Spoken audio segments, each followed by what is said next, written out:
This is 1680 The Crow, and you're listening to our feature presentation.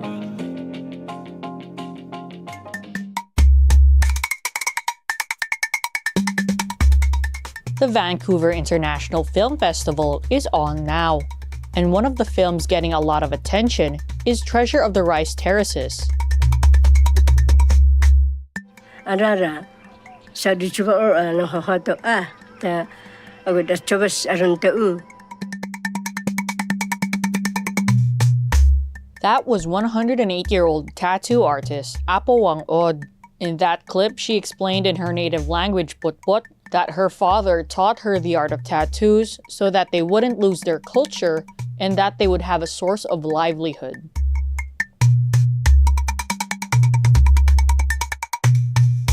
Filmmaker and director Kent Donguines moved to the Lower Mainland years ago and went back to the place of his birth to reconnect with his heritage.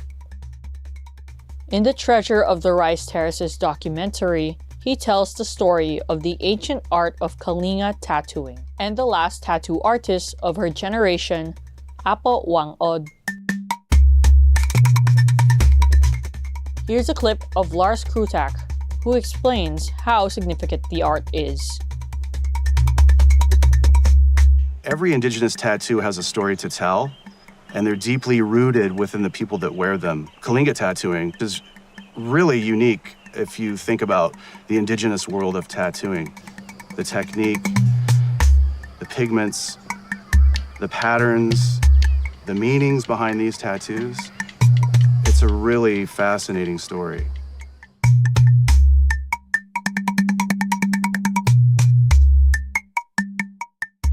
The annual Vancouver International Film Festival screens dozens of movies from around the world of different cultural backgrounds. The film is expected to do well because there are nearly 1 million people of Filipino descent living in Canada, and in BC, there are about 200,000. I spoke to Donguines about how much it means to represent Filipino Canadians as the sole entry this year in his hometown.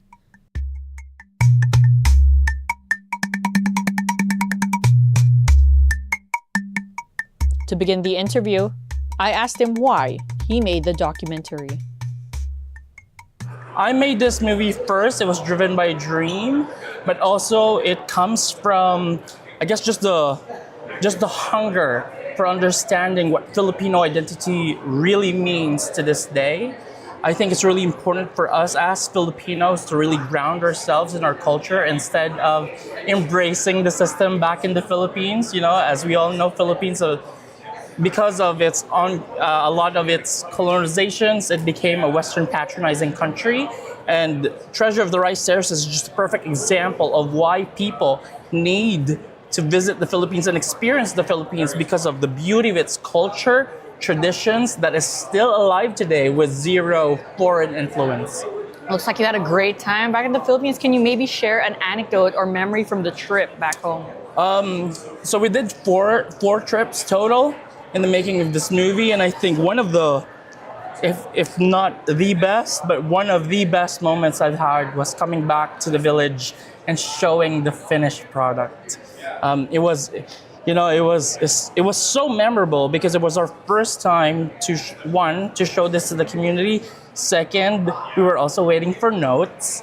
You know, if there's anything that was not communicated clearly, or if there's anything that was confusing, it was our opportunity to really talk to the community directly. And knowing that the community loved the movie, they watched it twice. Apo Wang Od watched it twice.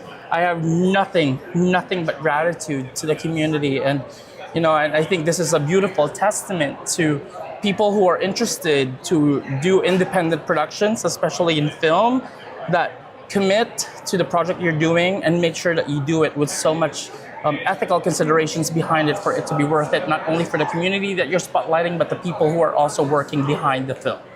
That's great. You touched upon independent filmmaking. There's usually 1 or 2 Filipino-Canadian movies that screen in the VIF every year. Yes. What does it mean for you to be here and have that Filipino-Canadian representation? Yeah, it means the world to me, the universe rather, as for Pia Wurtzbach. But it means so much to me to be having our world premiere here at the Vancouver International Film Festival, not only because it's our hometown, but it's also because a lot of family and friends are able to attend the screening and share and celebrate this film and the story that we're telling with this film.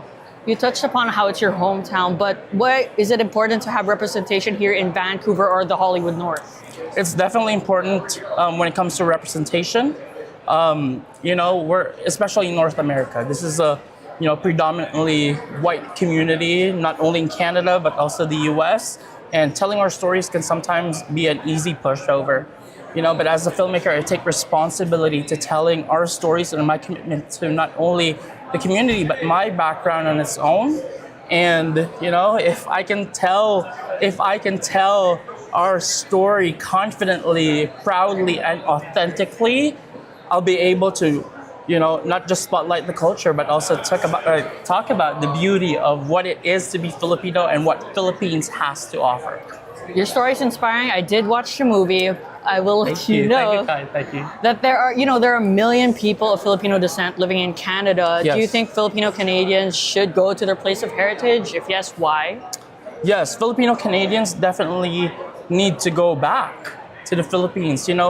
I've been talking about this a lot in our press where, a lot of the times when we hear the phrase, go back to where you came from, there's so much negative connotation that's tied to that phrase, just like tattoos, But I think this movie is a living proof that there is beauty when you come back to where you came from, because you get to love your culture more, you get to love the traditions that it has to offer, and the most important part is that you get to love yourself because you're confident about your cultural identity. You build up a certain level of confidence where you talk openly about the things that you love, about the place where you come from. Thank you for spreading this much positivity. I'm not sure if you're aware, but there's a lot of negative things happening back home. Yes, and yes. even negative things that happened in the past year in the Yes. Filipino community. Why do you think it's important to showcase the beauty, like you said, the positivity, everything that has to do with the Philippines? Yeah, you know what? Wherever you go, there's so much negativity out here. Not just in Canada, not just in the Philippines, but anywhere in the world, there's wars happening. But I think as artists, it's also our responsibility to remind people of the good things that are happening around us. And Treasure of the Rice Terrace is a living testament as to why our culture and our existence need to be calibrated a little bit.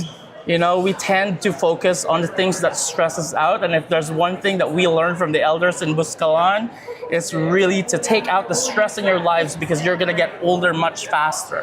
And the same thing for us, alleviate the stress and allow people to really, take your time, show grace to yourself, and whatever way you wanna deal with life, just take it easy, and films like Treasure of the Rice Terrace is a beautiful opportunity to just really show to people why we should love ourselves, why we should love our life, and also be open to, changes that we get to experience on a daily life. For sure. The movie industry is growing. Do you have any incoming films or projects that you plan on doing? Yeah, so Treasure of the Rice Terrace is 5 years in the making. Since its conception.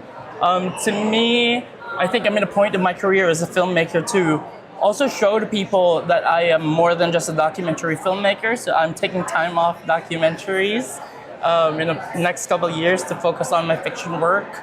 I'm really excited to showcase parts of our culture that still hasn't been explored. One of them is a project called 4-4. The way I would communicate it to people, think of the intensity of Whiplash meets the psychological treatment of Black Swan, but with Tinikling in the forefront and center of the movie. Wow, that sounds amazing, by the way. To wrap it all up, is there one thing that you want to tell the Filipino community or anyone in general? To the Filipino community, we're born and raised and taught that kailangan nating tangkilikin ang sariling atin. In English, it means to love your own. But what does that look like to you as a Filipino? I think it's time for us to take responsibility on all the things that are happening in our country, but also, gone are the days that Philippines is only known for its tourist destinations. We have so much to offer as a country with 7,107 islands. So if I can enjoy the Philippines the way I did, 100% you can do it too. Okay, last question. How was getting that tattoo from Apo Wangod? Oh, it was immaculate. I mean, the very first time I met Apo Wangod, I could barely speak. My cinematographer really had to console me because I was crying. But the moment I got my tattoo from Apo Wangod, it was, as you've seen the film, it was like a dream that came to life, and I have nothing but gratitude, not only to Apo, but the rest of the community in Buscalan. Thank you so much, Director Kent of the Treasure of the Rice Terraces, for your time and speaking what it means for Filipino-Canadian representation here in the Vancouver International Film Festival. I'm Kai Garcia, and that was For the Record on BCIT's The Crow. Thank you so much, Kai, for having me.